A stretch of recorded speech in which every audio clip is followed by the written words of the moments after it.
This is the Business Edition with me, Tanya Beckett. Jobs before payback. President Obama explains why a record deficit is unavoidable. We're at war. Our economy's lost 7 million jobs over the last 2 years, and our government is deeply in debt after what can only be described as a decade of profligacy. More than 40 people are killed in Baghdad as a suicide bomber targets Shiite Muslims at the start of a pilgrimage.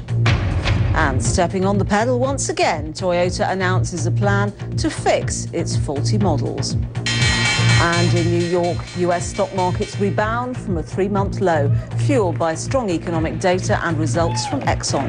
The Dow closes up 1%. Also coming up, why the German government is considering stumping up cash for stolen data, and the controversial body scan being introduced in Britain's airports as part of a new security measure.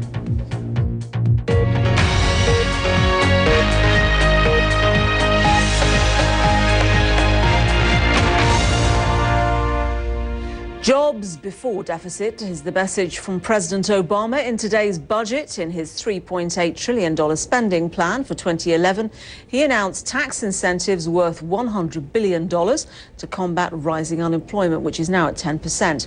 That will partially be offset by higher taxes, but that still leaves him forecasting a record deficit this year of $1.6 trillion. From Washington, here's Richard Lister.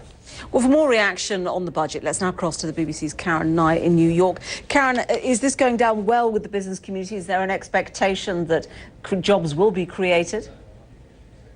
Well, the business community, in terms of big corporations, they're not necessarily so excited about paying higher taxes if they're in the oil business or the banking business.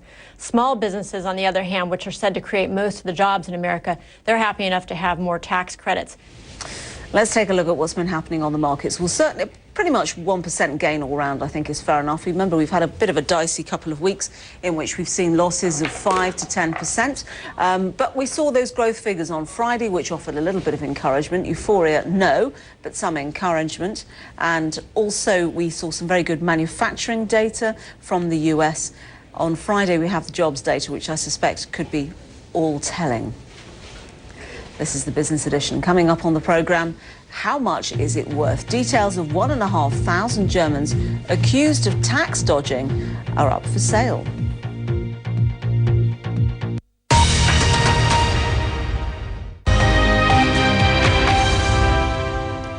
This is the Business Edition with me, Tanya Beckett. Here are the main headlines.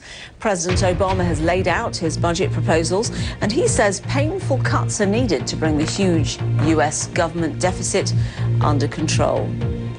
And more than 40 people are killed in Baghdad as a suicide bomber targets Shiite Muslims at the start of a pilgrimage.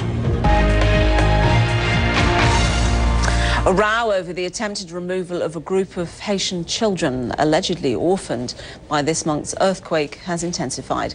10 American Baptists have been accused of trying to take them out of the country illegally, charges they deny. From Port-au-Prince, here's Paul Adams.